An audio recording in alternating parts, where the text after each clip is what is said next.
오늘은 이 마태복음에 있는 말씀을 가지고 삶의 핵심 가치를 정하고 출발하는 마음. 이 핵심 가치라는 게 왠지 우선 기업에서 기업 경영의 그런 모토 이런 것 같이 생각이 드는데 제가 특별히 한 몇 년 동안 많은 그 선교 전략가들, 그러니까 선교의 일선에 있는 특별히 많은 외국 그 선교단체에서 일하시는 선교사님들하고 이렇게 같이 모임을 만들고 또 그분들과 같이 이렇게 회의를 하면서 제가 한 가지 굉장히 그 똑똑한 분들이라서 참 배울 게 많은데 제가 그분들과 같이 이렇게 자주 어울리면서 한 가지 그 변화가 있는 게 있습니다. 그것은 어떤 모임을 만들거나 어떤 그룹에 참여하거나 이럴 때 가장 먼저 결정을 하고 가장 먼저 그 가운데서 찾아보려고 들여다보기를 원하는 것이 과연 그 모임의 핵심 가치가 뭔가 코밸류의 문제에 대해서 반드시 점검을 한다는 거죠. 이 핵심 가치는 결국 그 모임이 무엇을 이룰 것인가 하는 것을 보여주는 것이고 어디에 도달할 것인가 하는 것에 대해서 말하는 것입니다. 그러니까 이 핵심 가치는 결국 모임의 목표고 철학이라고 말할 수 있죠. 수도 없이 많은 모임들이 만들어지고 그리고 참여를 권고받습니다. 그럴 때마다 그 모임의 핵심 가치가 무엇인지 그것이 정해지지 않았을 때 결국 내가 거기에 함께 한다 할지라도 그것은 무의미하다 이런 생각을 많이 하게 되는 것입니다. 개인이나 조직의 이 핵심 가치는 결국은 그 사람이 살아가는 방향을 말하게 되고 방법을 얘기하게 되고 목표를 말하기 때문에 결과도 나타내게 된다. 그래서 정말 제대로 된 핵심 가치를 결정하는 것이 결국 그 모임의 성패를 좌우한다 하는 것이죠. 지난 주간에 독일에 다녀왔습니다. 목회자 세미나가 있어서 갔다 왔는데 다녀오면서 제가 그런 생각을 했어요. 제 목회 사역이나 우리 꼭내포 교회가 어떻게 앞으로 사역을 해나가야 되는가 이런 것들을 정리하면서 좀 더 선명하게 하기 위해서는 핵심 가치를 좀 더 간결하게 정리를 해야 된다. 그게 중요하겠다 이런 생각을 하게 됐습니다. 거기 목사님들 모임에서 그런 얘기가 나왔어요. 목회는 사람이 할 짓이 아니다. 이런 그 목사님들이 모여가지고 짓이라고 해서 좀 그렇긴 하지만 어쨌든 목회는 사람이 할 일이 아니라는 거예요. 그만큼 힘들다는 얘기죠.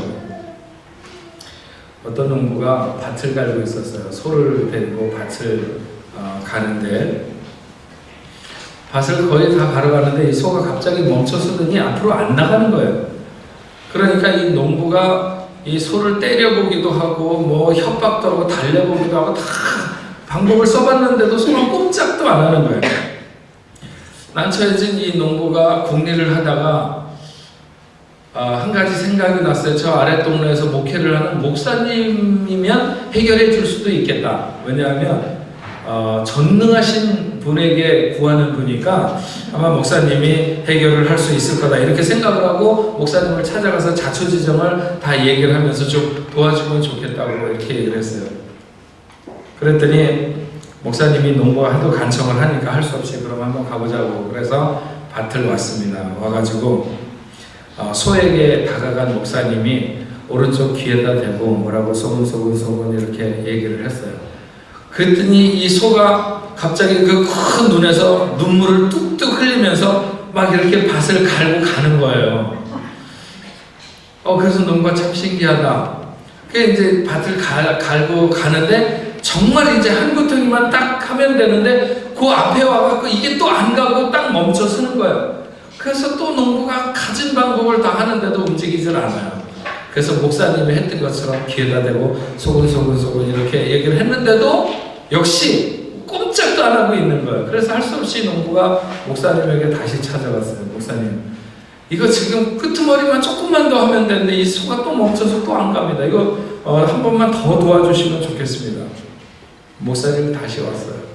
요번에 왼쪽 귀에다 대고 뭐라고 소곤소곤 하니까 이 소가 갑자기 힘을 내더니 막 밭을 나머지를 다 갈아버리는 거예요. 그래서 목사님이 그 농부가 목사님에게 목사님 도대체 뭐라고 소에게 얘기를 했길래 저 소가 저렇게 눈물을 뚝뚝 흘리면서 밭을 갈다가 또 한 번 멈춰섰다가 저렇게 그냥 막 불이랗게 저렇게 가느냐고 이렇게 했더니 목사님이 말하기를 처음에 와가지고는 그 소의 오른쪽 귀에다 대고 그렇게 얘기를 했대요.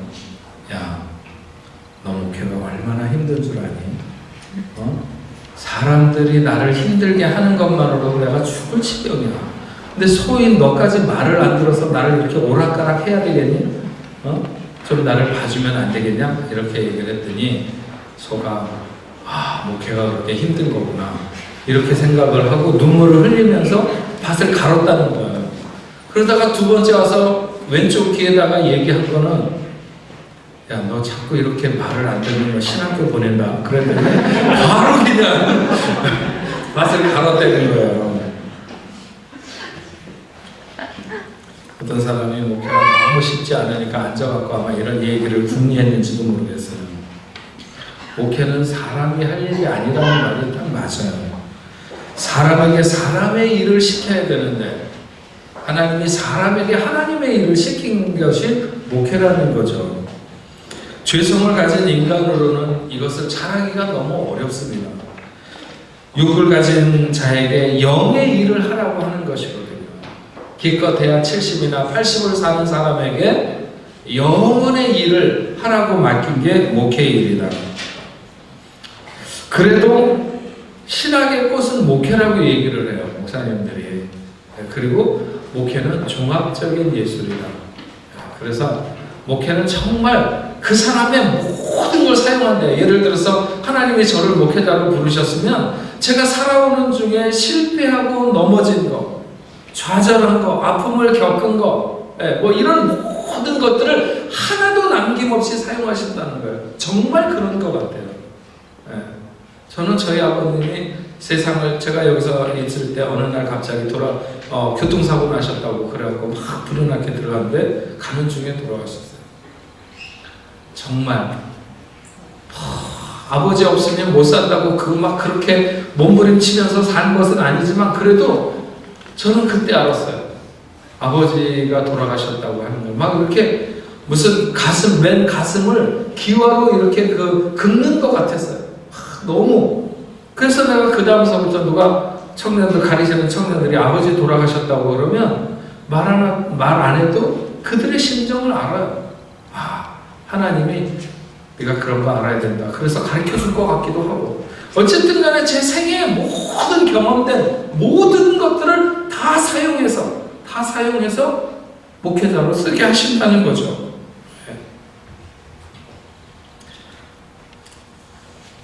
결국 목회는 내가 하는 게 아니고 하나님이 하는 것이고 또 하나님이 하셔야만 되는 것이기도 하고 이렇게 생각을 합니다.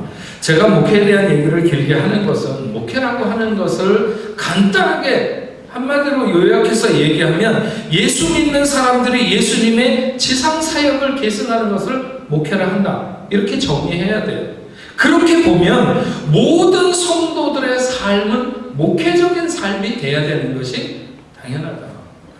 우리가 서로 사랑해라, 그리스도 안에서 돌봐라 많은 얘기들을 하는데 우리의 삶이 목회적 삶이 되어야 된다.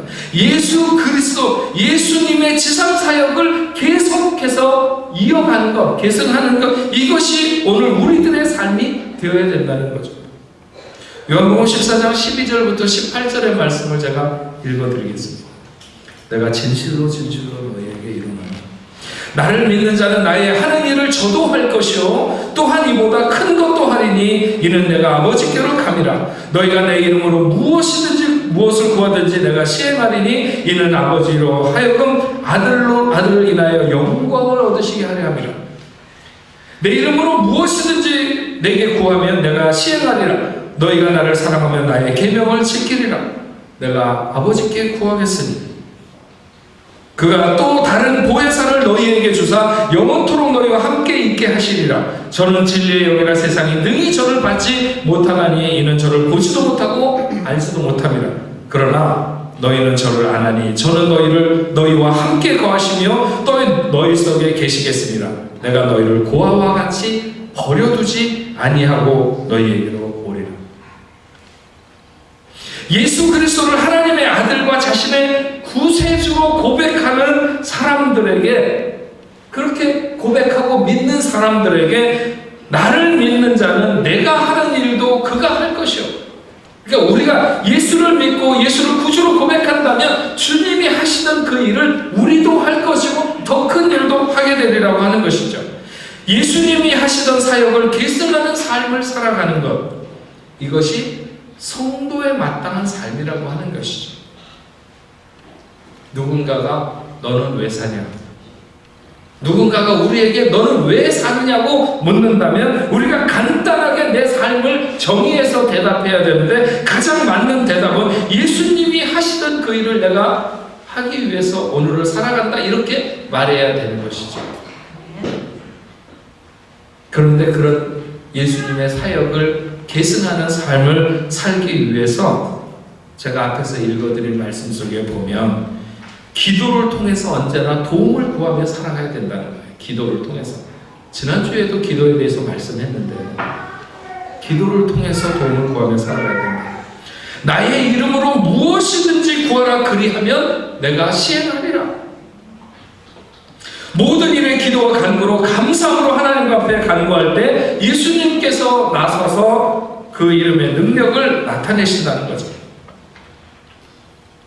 또 하나 중요한 것은 예수님의 그 사역을 계승하는 그런 삶을 살기 위해서는 성령님과 함께 해야 된다는 것입니다. 성령님과 함께 해야 된다.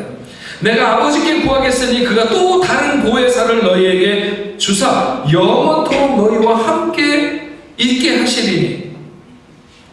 하나님 아버지께서 믿는 자의 마음에 성령을 보내주시는데 그 성령은 예수님과 한 분이신, 삼위일체로 한 분이신 분으로 우리를 돕기 위해서 믿는 자 안에서 영원히 함께 하시는 분이라는 거예요.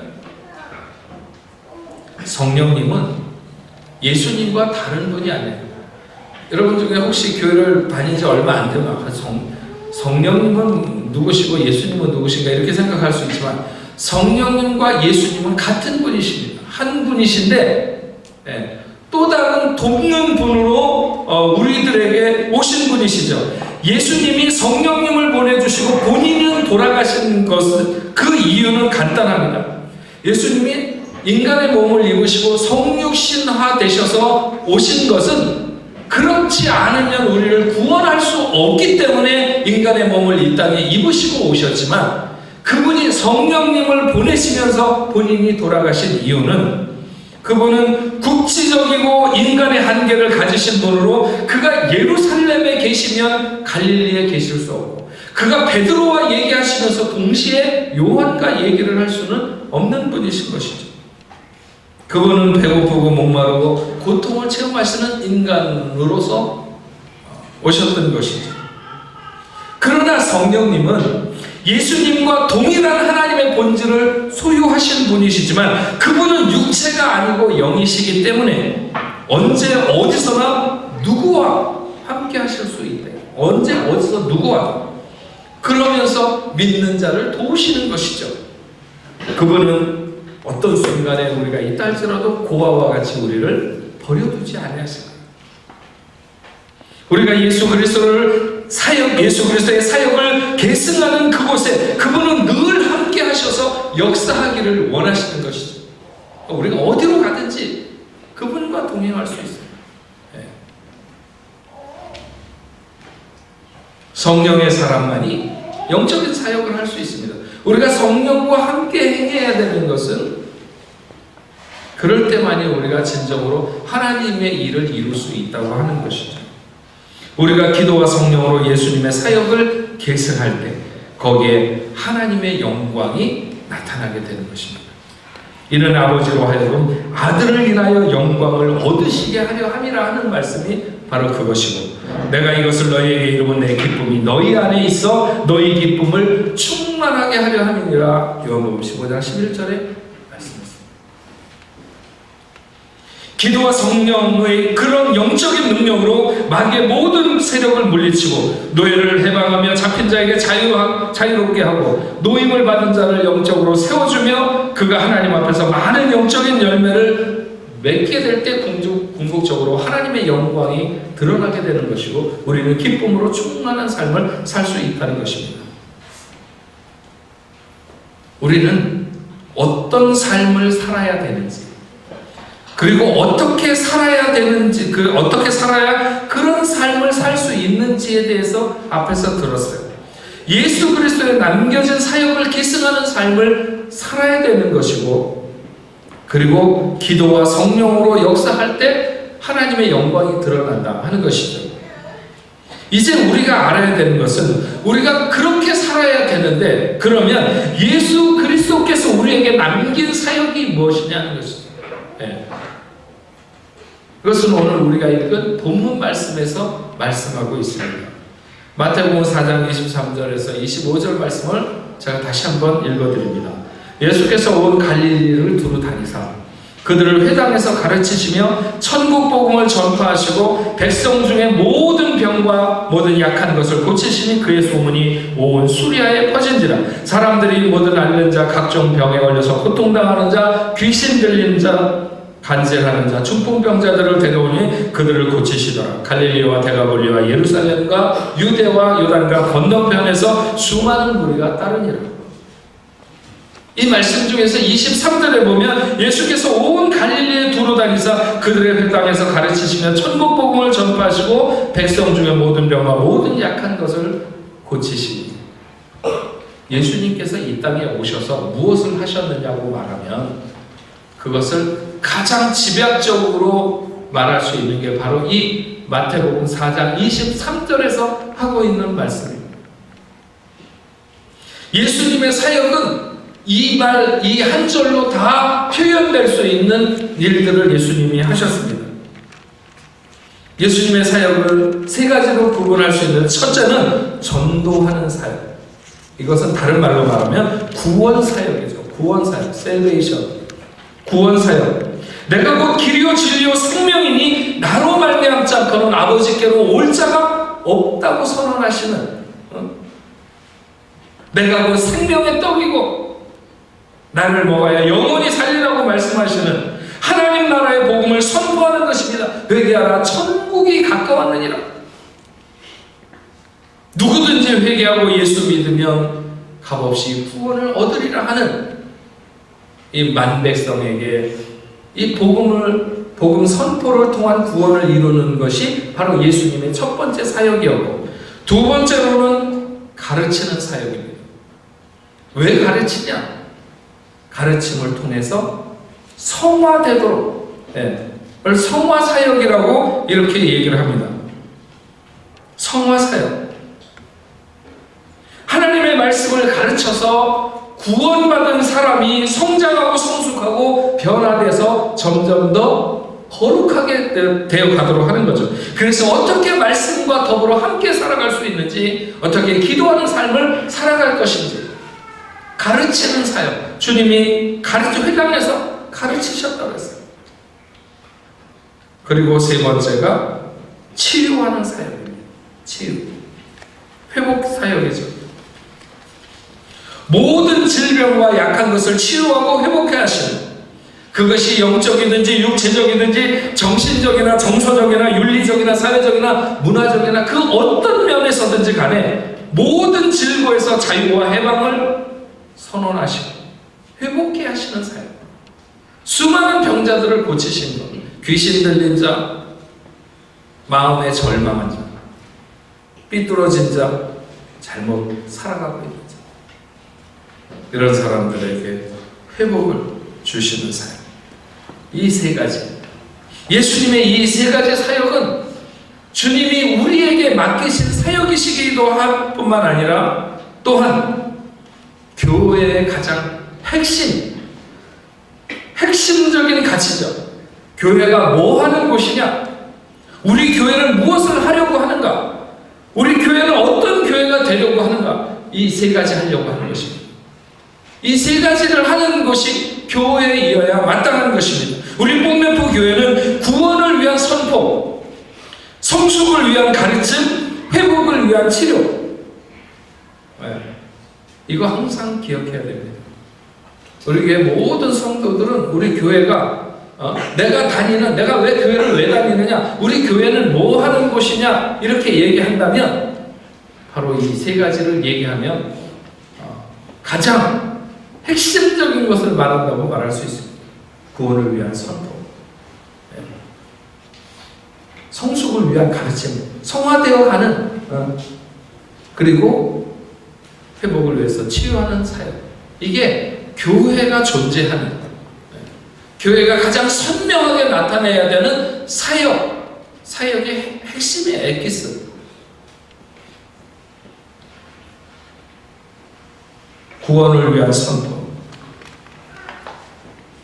우리는 부지런히 복음을 전하고 그래서 생명을 살리는 교회가 될 때 그 교회가 교회로서 존재하는 것이죠. 네.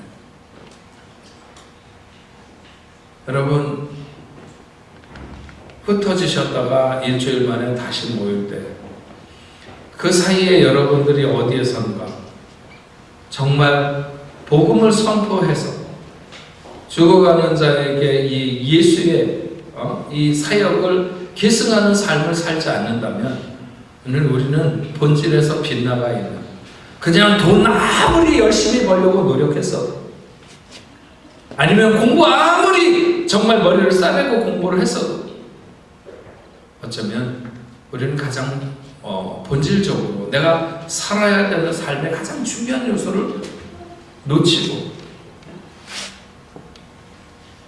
우리는 다시 모이는지 모릅니다. 성숙을 위한 가르침, 우리는 하나님의 말씀을 배우고 가르치는 일에 열심을 내야 됩니다. 어느 누구도 제자리에 머물러 서 있어는 안 된다는 거예요. 네. 늘 얘기하지만 머무른다는 것은 뒤로 물러난다는 거예요. 네.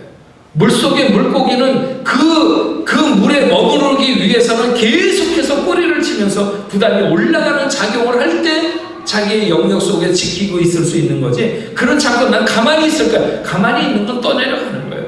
네, 가만히 있는 건 그냥 떠내려가는 거예요. 지킬 수가 없어요. 이 시대 속에서 우리가 부지런히 하나님의 말씀을 배우고 찾고 또 전달하고 이렇게 하는 성숙으로 나가야 됩니다.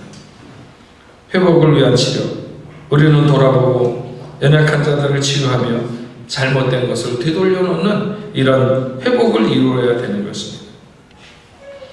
여러분, 올 한 해 여러분 어떤 목표를 정하셨습니까? 아니, 단지 올해가 아니라 내 생애의 핵심 가치는 무엇으로 정하고 내가 살아가고 있는가? 그것을 정하지 않고 출발해서 살아가면 살아보나 마나 뻔합니다. 네. 그냥 되는 대로 그럭저럭 그렇고 그런 적당한 삶이 될 것입니다. 그런데 의외로 너무 많은 사람들이 자신의 생애가 어떻게 되었으면 좋겠다, 아니면 어떤 것을 향해서 어떤 것을 이루며 살아가야 되는지에 대해서 생각하지 않고 그냥 살아간다는 거죠. 그냥 무엇이 내 삶의 최고의 가치가 되며 내 생애의 방향이고 철학인지 생각하지 않고 그냥 살기 때문에, 그렇게 살면 매사에 중심이 안 잡히고 비틀거리게 됩니다. 온갖 사소한 바람에 다 흔들거립니다. 내 생각대로 되지 않는 모든 것에서 절망합니다. 네. 그러나 반대로 하나님 안에서 내 생애의 핵심적인 가치를 정해서 어떤 순간에도 나는 하나님의 영광이 내 생애의 최대의 목표이며 예수의 사역을 계승하는 삶을 살겠다. 그렇게 하면 때로 누군가가 이해해 주지 않아도, 왜? 내가 이해받는 것이 생애의 최대의 목표가 아니기 때문에, 때로 좀 아픔이 있어도 그래도 나는 주의 길을 가리라. 비바람이 내 앞길을 막아도 나는 가리라. 주님께서 모욕과 천대를 받았어도 내가 도저히 이 인생들에게 이런 대접을 받을 수는 없어, 이러면서 그냥 가던 길을 때려치고 하늘로 그냥 올라가 버리신 게 아니라 끝까지 그 모욕과 천대를 참으시면서 십자가의 길을 가셔서 우리의 구원을 이루셨던 것처럼 오늘 우리도 우리의 길을 가야 가게 되지 않겠는가? 현재의 고난이 장차의 영광을 기약하는 줄 알기에 우리는 우리의 길을 이길 수 있는 것입니다.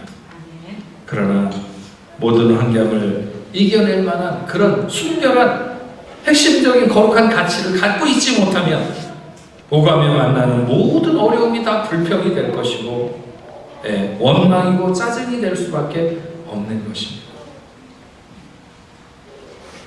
한 해를 시작하는 시점인데 내가 어디에 가치를 두고 살 것인가를 결정하고 출발해야 된다고 하는 것이죠.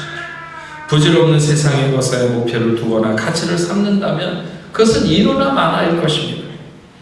조금만 깨끗한 목표를 깨끗한 곳에 두고 핵심 가치를 하나님의 원하시는 곳으로 정하면 세상에 그렇게 불행해야 하거나 세상에 그렇게 슬퍼할 일들이 그렇게 많지는 않을 것이라고 하는 것입니다. 좀 더 감사하고 좀 더 기뻐할 수 있는 삶을 살 수 있을 것이라고 하는 것입니다. 여러분, 만약에 내가 하나님의 영광을 위해서 올해는 내가 누구도 이기려고 하지 않겠다, 이런 만약에 한 줄의 결정, 한 줄의 목표만 정해도 얼마나 자유한 삶이 되겠습니까? 길을 쓰고 그냥 다 이겨야 되겠다. 남편 부인이 이겨야 되겠고 부인 남편이 이겨야 되겠고 그냥 뭐를 위해서 그렇게 달려가는지 모르겠지만 하여튼 다 이겨야 된다고 생각하는 이런 시대에서 이 시대에 나는 누구에게도 올해는 안 이기겠다 이렇게 하면 얼마나 자유로울까요? 하나님의 영광을 목표하고 나는 올해 기꺼이 바보가 되리라. 스스로 바보 되기를 자처할 때 도대체 그 사람은 얼마나 많은 자유를 누릴까요? 아무 생각 없이 그냥 사는 것은 나태한 죄일 뿐만 아니라 선한 삶을 목표하지 않는 악한 죄이기도 하는 것입니다. 사랑하는 여러분, 다른 것은 몰라도 내 삶의 목표, 그 핵심 가치를 정하셨습니까? 그래야 우리는 우리의 삶을 평가하면서 한 해를 지냈을 때 내가 이래도 잘 살았어. 고통이 있고 눈물이 있어도 가치가 있는 길을 가고 있으면 괜찮습니다. 눈물을 흘린다고 해서 다 불행한 건 결코 아닙니다. 제가 부흥회 가면 항상 그 얘기해요. 저는 파리에서 왔는데 그래서 우리는 파리에서는 항상 커피를 마실 때 에스프레소를 마신다고. 여기 나도 옛날 한국 살 때는 다방 커피 뭐 이런 거 좋아했는데 지금은 그런 거 배불러서 못 마신다고.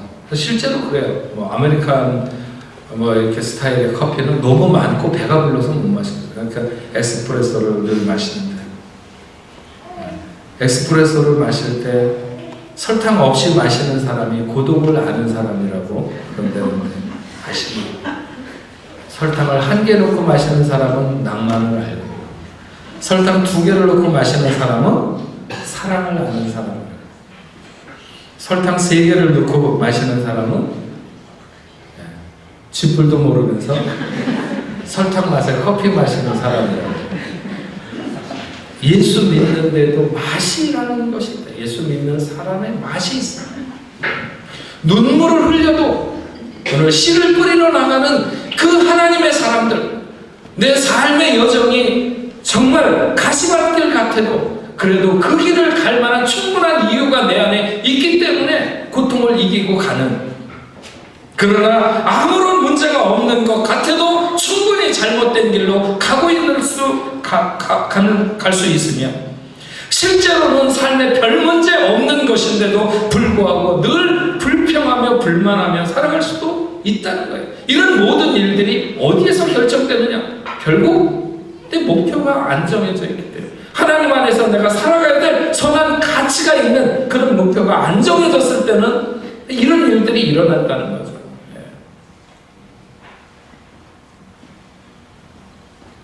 주님이 우리에게 남겨놓으신 사역, 성령과 더불어 감당하기를 원하시는 그분의 사역을 계승하면서 우리가 마땅히 살아야 되는데 오늘 교회가 존재하는 이유, 교회가 감당해야 될 사역, 그래서 구원을 선포하고 성숙을 위해서 끊임없이 가르치며 회복을 위한 치료가 일어나는 이런 그 선명한 목표를 가지고 나가야 되는 교회와 마찬가지로 오늘 그리스도인들의 삶, 여러분 각자의 삶에도 이런 핵심 가치가 오늘 이 말씀 속에서 잘 정리가 돼서 살아가게 될 때 여러분들의 한 해는 승리로 이끌어질 줄로 믿습니다.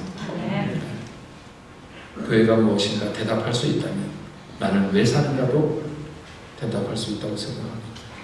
이런 분명한 길을 가는 저와 여러분 되기를 주님의 이름으로 축원합니다. 기도하겠습니다.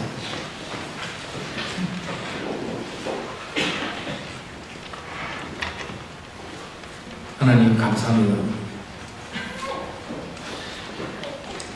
오늘 하나님의 말씀을 통해서 우리가 그냥 허우롭게 살아가는 것이 아니라 주님이 우리에게 맡겨주신 주님의 그 남은 사역을 계승하는 삶을 우리가 살아야 마땅한데, 그러기 위해서는 우리가 끊임없이 기도하며 성령님과 더불어 함께 하게 될 때 우리는 예수 그리스도의 이름을 통해 아버지께 영광을 올려드리는 그런 삶을 살아갈 수 있는 줄로 믿습니다. 하나님, 주님께서 우리에게 맡기신 사역, 오늘 교회가 그것을 감당해야 되는 그 핵심적인 요소는 구원의 선포가 늘 우리의 삶 가운데 일어나며 또 성숙을 위해서 계속 배우고 가르치는 그런 말씀과 더불어 기도와 더불어 봉사와 더불어 친교와 더불어 우리가 점점 더 예수를 닮아가며 깊어져 가야 되는 이런 삶을 살아야 되는, 그리고 또한 치유 회복이 일어나야 되는 아버지 하나님 것과 마찬가지로 우리의 삶에도 이런 주님께서 오늘 우리들의 삶에 원하시는 분명한 가치를 결정하고 살아가게 하여 주옵소서. 그렇지 않으면 우리는 돈이 조금 없어도 세상 살고 싶지 않고, 병이 조금만 걸려서 힘들어도 세상 살고 싶지 않고, 관계가 조금만 비틀어져도 다 불평이고 원망이고 할 수밖에 없습니다. 그러나 하나님 안에서 내가 가야 되는 길, 정말 주님이 가신 것처럼 그렇게 고통과 가시밭길 길의 길이라 할지라도 주기철 목사님이 정말 못이 솟아난 그 길을 걸어가도 그가 뒤로 물러서거나 거기서 멈춰서지 아니하고 끝까지 가면서 그의 목숨을 내놓을 수 있었던 것은 그가 붙든 가치가 너무나도 귀했기 때문에 자기 발바닥에 찔리는 그 못의 아픔도 막을 수 없다고 생각하고 그는 그 길을 갔던 것처럼 오늘 우리가 이런 핵심 가치가 분명히 정해져 있다면 우리는 우리의 길을 불행해하지 않으면서 갈 줄로 믿습니다. 하나님, 우리 복래포교회 성도들 2014년을 어떤 자세로 살아갈 것인지 다시 한번 오늘 말씀에 비추어서 나도 이런 정말 하나님이 오늘 내게 원하시는 그 삶의 중심을 붙들고 살아갈 수 있는 저희들 다 될 수 있도록 축복하여 주옵소서. 예수님의 이름으로 기도합니다.